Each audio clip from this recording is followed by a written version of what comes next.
One of the things I get asked a lot is cooking in a van a pain? And I absolutely love cooking in a van. I don't even really like cooking that much, and I'm not a foodie at all. But with nature on all sides, it's just really fun. So we are actually going to try this thing. You put the food in it, and then you can flip it. It's like logically speaking, it's the perfect cooking tool for a grill because nothing's going to fall through, and you don't have to like get your hands in there where the heat's all hot.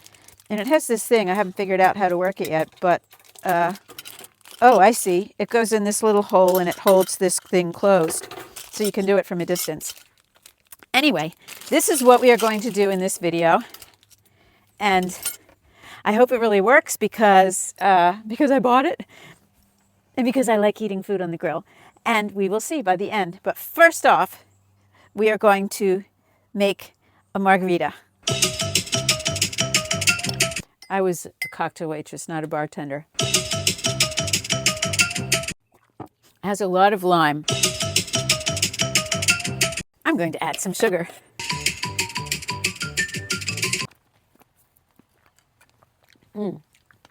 It's very good. It is such a beautiful day.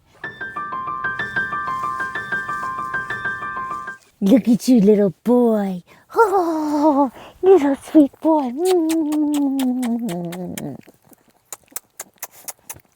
This guy is so much fun to have around. He's about 3 years old, and he's just horribly, just behaviorally wise, a mess. He has extreme anxiety. He actually, if I come in and pay too much attention to him after being gone, he has like excitement pee where it like drips out. But mostly, he's just terrible around other dogs where he just barks at them, and he'll squirm in my hands to such a degree that I can barely hold on to him sometimes. So it's really a problem.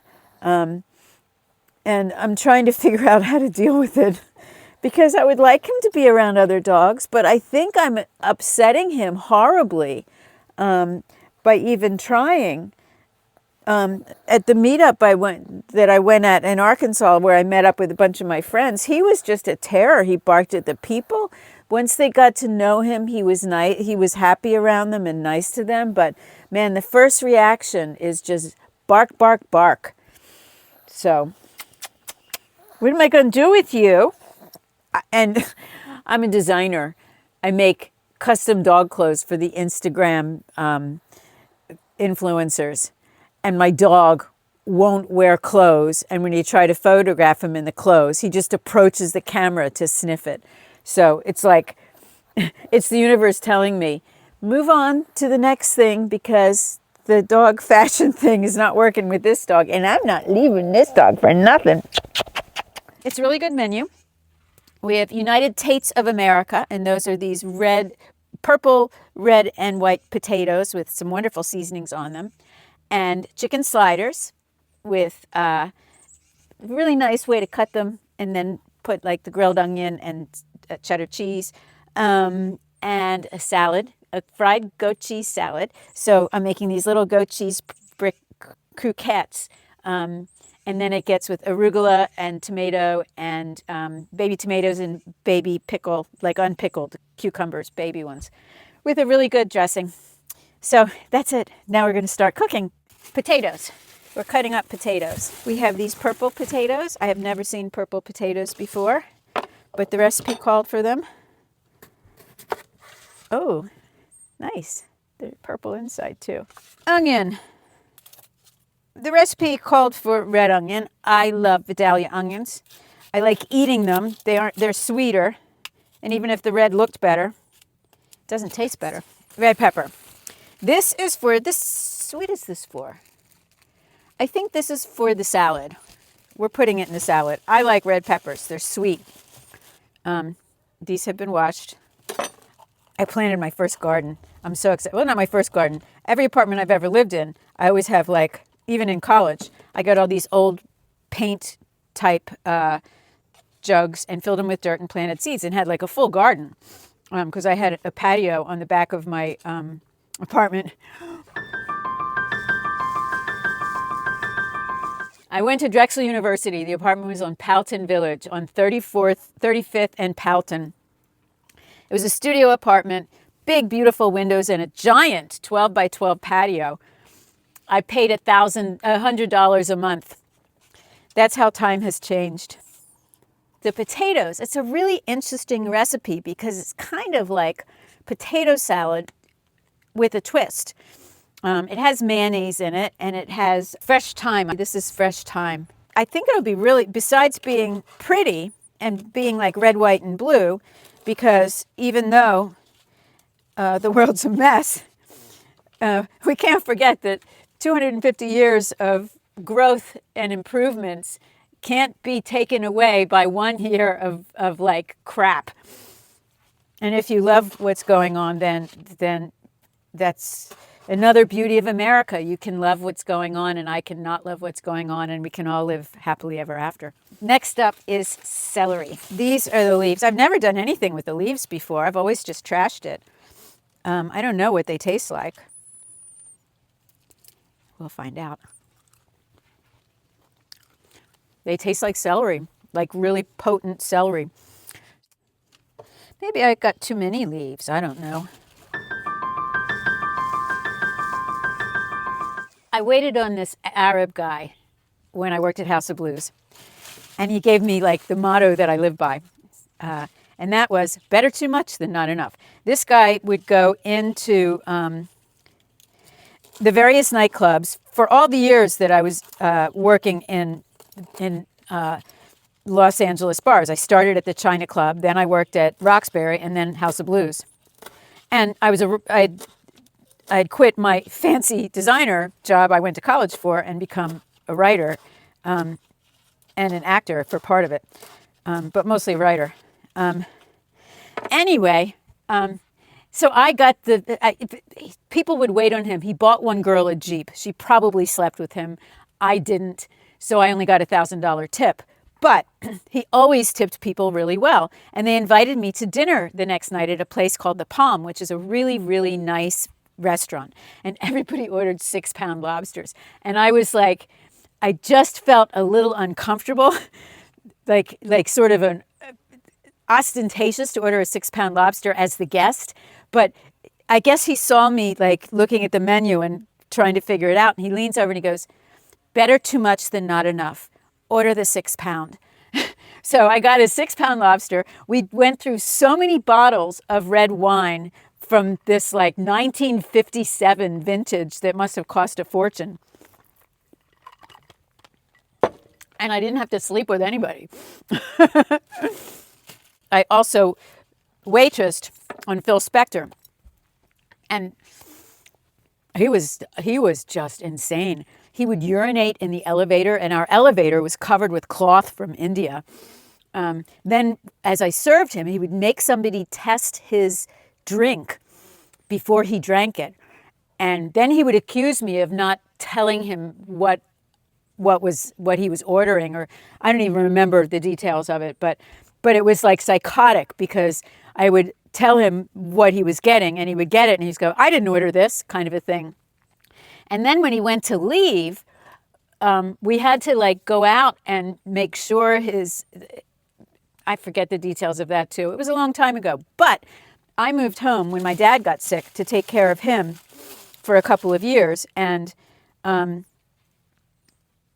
was 2003. And that's when that girl Lana got murdered. So all these people were calling me saying, did you get murdered?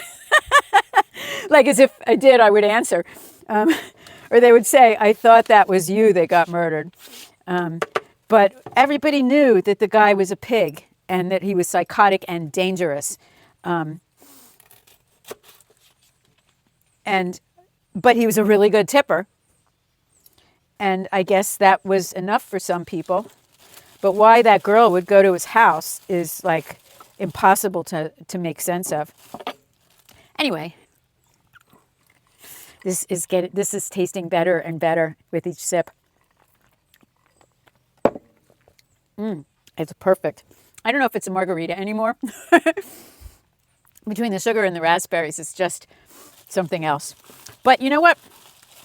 Experimenting with food is fun. As soon as we're done with this, I'm going to lay it all on the pan and I'm going to cook it in my amazing air fryer oven. This air fryer uses like 700 watts, which is insanely low. And it cooks brilliantly. The chicken breast.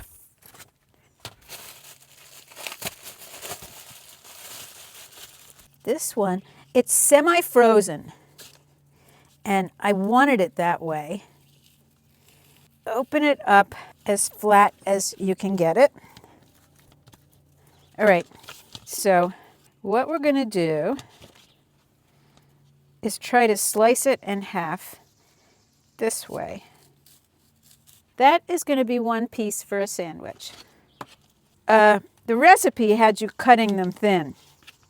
And I like that idea because then, like chicken breasts can be, they can get really dry inside. But if they're cut thin like this and they've been soaked in oil or whatever with a ton of seasonings on it, which these will have, I think you get a tastier sandwich, especially cooked on the grill. So what I've done here is just turned that chicken breast into as many thinner pieces as I could.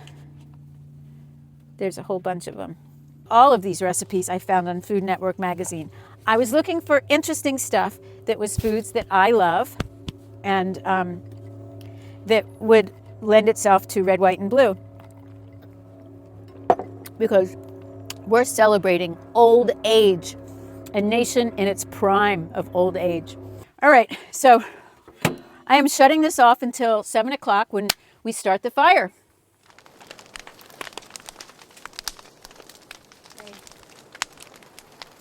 It got kind of dark, but this is the chicken. I put it with some oil and Cajun seasoning and shook it, and we are now going to put it in here.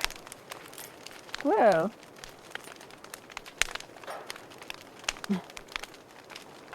All right, so it's going to go like this. You're supposed to put it in a hot thing because then it doesn't stick.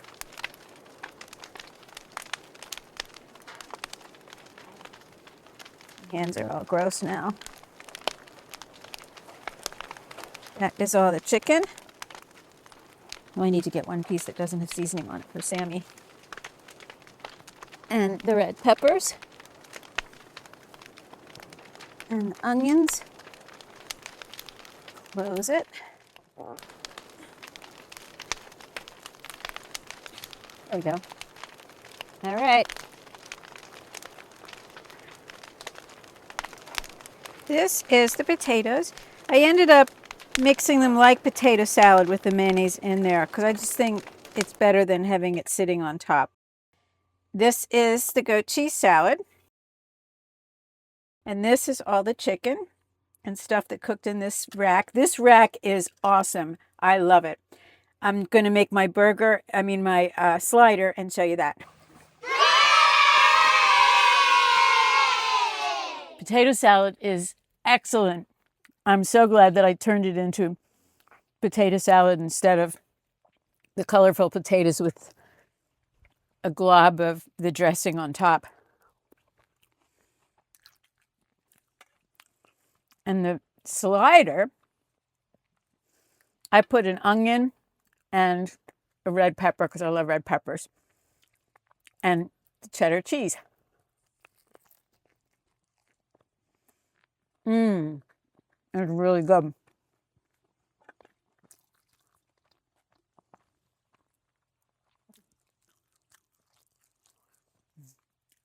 He likes the sweet potato so much.